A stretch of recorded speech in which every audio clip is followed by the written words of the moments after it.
ओम नमो भगवते वासुदेवाय।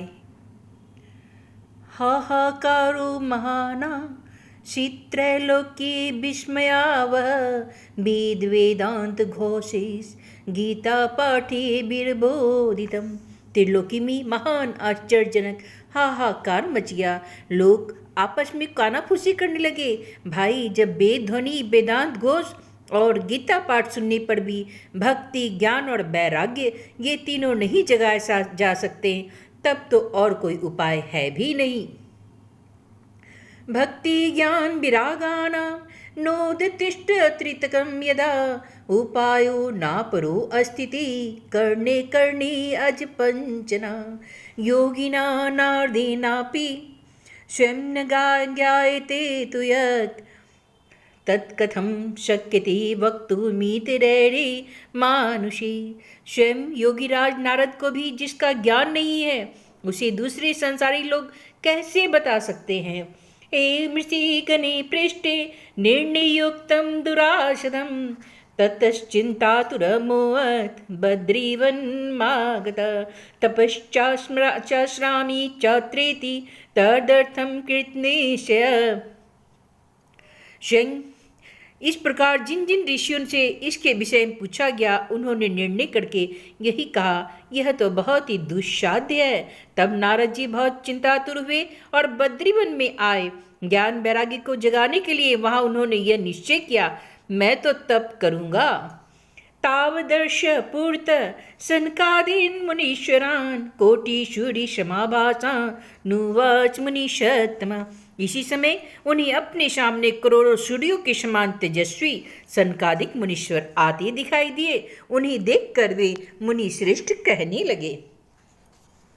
नारदुवाच इदानीं भूरि भाग्येन भवद्भिः अभवत् कुमारा बुभतां शीघ्रं कृपां कृत्वा ममोपरि। नारद जी कहते हैं, हे महात्माओं, इस समय बड़ी भाग्य से मेरा आप लोगों के साथ समागम हुआ है। आप मुझ पर कृपा करके ही वह साधन बतलाइए। भावन्तो योगिनः सर्वे बुद्धिमन्तो बहुश्रुता पंचहायन संयुक्ता पूर्वेशामपि पूर्वजा। आप सभी लोग बड़े योगी, बुद्धिमान और विद्वान हैं। आप देखने में 5-5 वर्ष के बालक से जान पड़ते हैं, किंतु है तो आप पूर्वजों के भी पूर्वज।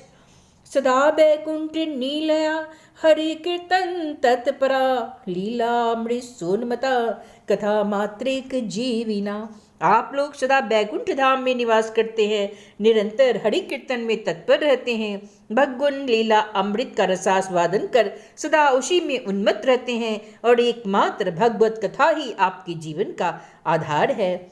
हरि शरण में बंभी नित्यम ये मुखे वच अत काल समाधिष्टा जरायुष्मान बाधते। हरि शरणम, भगवान ही हमारे रक्षक है, यह वाक्य सर्वदा आपके मुख में रहता है। इसी से काल प्रेरित वृद्धावस्था भी आपको बाधा नहीं पहुंचाती।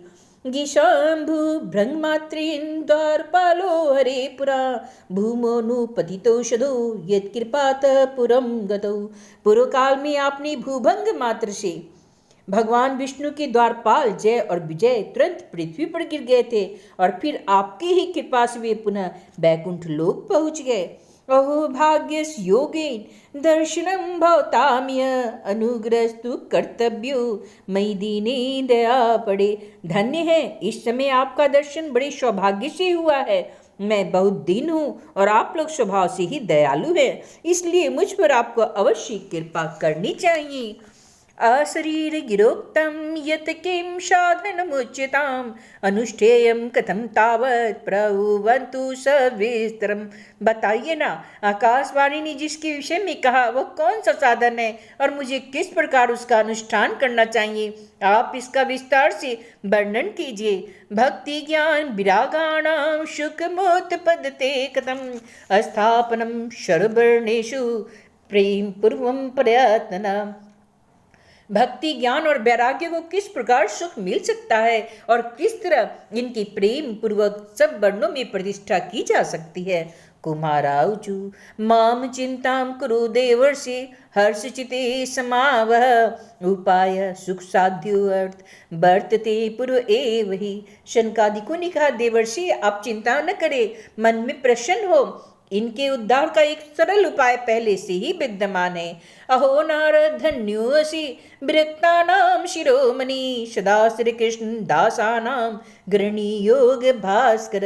हे नारद जी, आप धन्य हैं, आप विरक्तों के शिरोमणि हैं, श्री कृष्ण के दासों के शाश्वत पथ प्रदर्शक एवं भक्ति योग के भास्कर हैं।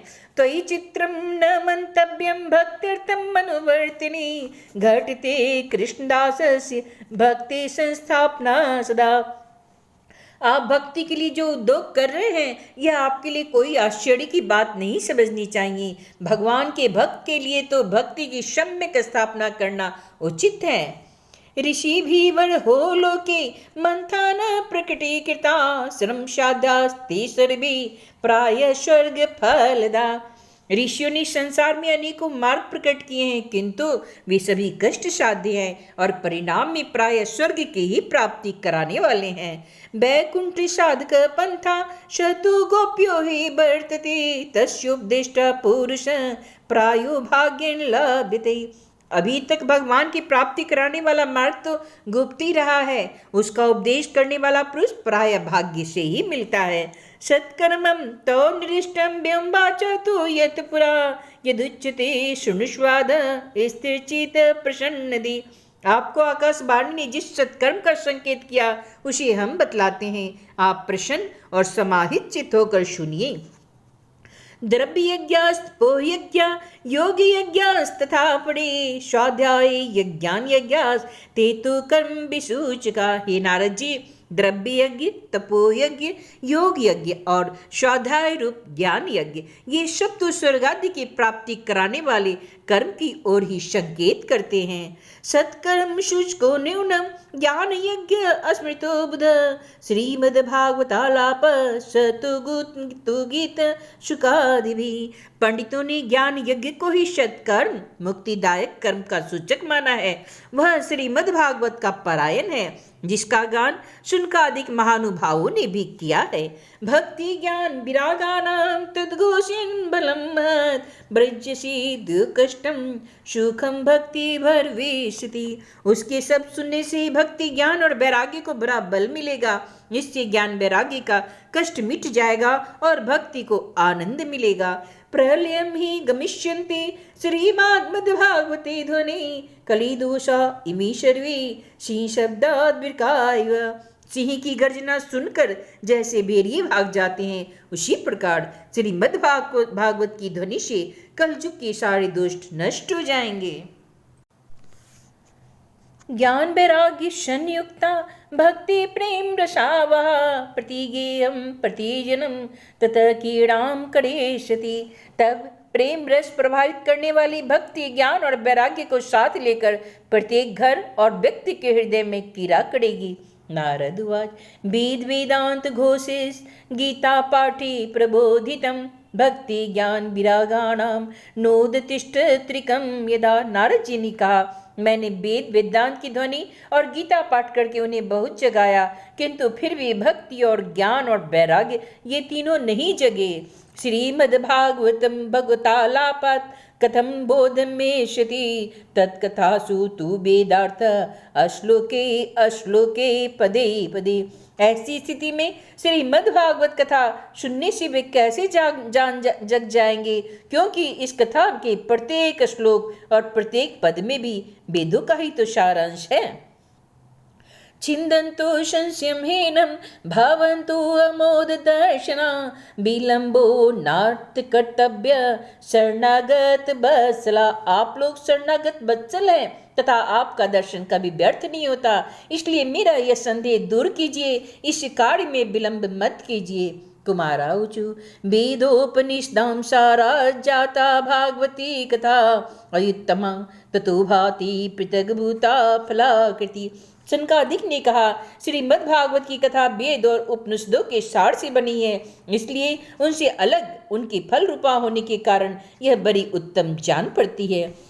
आमूलाग्रं रसतिष्ठन्नास्तेन स्वादते यथा स भूय संस्पृथग्भूत फले विश्व मनोहर।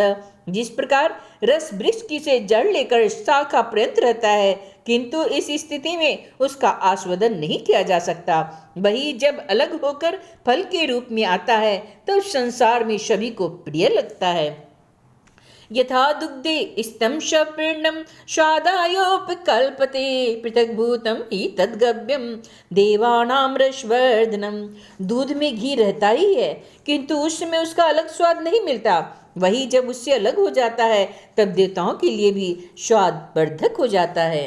इच्छनामपि मध्यांतम शर्कणा व्यापतिष्ठति पृथग्भूता च सामिष्टा तथा भागवती कथा। खांड एक और छोर और बीच में भी व्याप्त रहती है, तथापि अलग होने पर उसकी कुछ और ही मिठास होती है, और यही भागवत कथा है। इदं भागवतं नाम पुराणं ब्रह्मसंहितं भक्ति ज्ञान विरागाणां स्थापनाय प्रकाशितम्। यह भागवत पुराण वेदों के समान है। श्री व्यास देव जी ने इसे भक्ति ज्ञान और वैराग्य की स्थापना के लिए प्रकाशित किया है। वेद वेद सुष्णाते गीतायापि कर्तड़ी पढ़ितापवती व्यासे महत्य ज्ञान सागरे। पूर्व काल में जिसमें वेद वेदांत के पारगामी और गीता की भी रचना करने वाले भगवान व्यास देव खिन्न होकर अज्ञान समुद्र में गोते खा रहे थे, उस समय अपने ही उन्हें 4 श्लोकों में इसका उपदेश किया था। उसे सुनते ही उनकी सारी चिंता दूर हो गई थी। तदा त्वया पुराप्रोक्तं चतुश्लोक समन्वितं तदीय शरणासदो निर्बाधो बादरायण तत्र ते विस्मयकेन यतः प्रश्न करो भवान श्रीमद्भागवतं श्राव्यं शोक दुख विनाशिन। फिर इसमें आश्चर्य क्या हो रहा है जो आप हमसे प्रश्न कर रहे हैं? आपको उन्हें शोक और दुख का विनाश करने वाला श्रीमद्भागवत पुराण ही सुनाना चाहिए। नारद उवाच यद दर्शनं च विनिहन्त्य शुभानि सदा श्रेयस्स्तनोति भव दुख दवार्दितानां निशेष मुख गीत कथे कपान प्रेम प्रकाश कीर्ते शरणो गतो आस्मि। नारद जी ने कहा, महानुभावो, आपका दर्शन जीवों की संपूर्ण पापों को तत्काल नष्ट कर देता है, और जो संसार दुख रूप दावानल से तपे हुए उन पर शीघ्र ही शांति की वर्षा करता है। आप निरंतर शेष जी के सहस्त्र मुखों से गाए हुए भगवत कथा अमृत का पान करते ही रहते हैं। मैं प्रेम लक्षणा भक्ति का प्रकाश करने के उद्देश्य से आपकी शरण में हूँ। भाग्योदीन बहुजन्म समर्जितेन सत्संगमं च लभते पुरुषो यदा वे यज्ञान हेतु कृत मोहमदान्धकार नाशम विद्या ही तदोदयते विवेक। जब अनेकों जन्मों के संचित पुण्य पुंज का उदय होने से मनुष्य को सत्संग मिलता है, तब वह उसके अज्ञान जनित मोह और मद्रूप अंधकार का नाश करके विवेक उदय होता है। इति श्री पद्मपुराणे उत्तराखंडे श्रीमद्भागवते कुमार नारद संवादो नाम 2 अध्याय।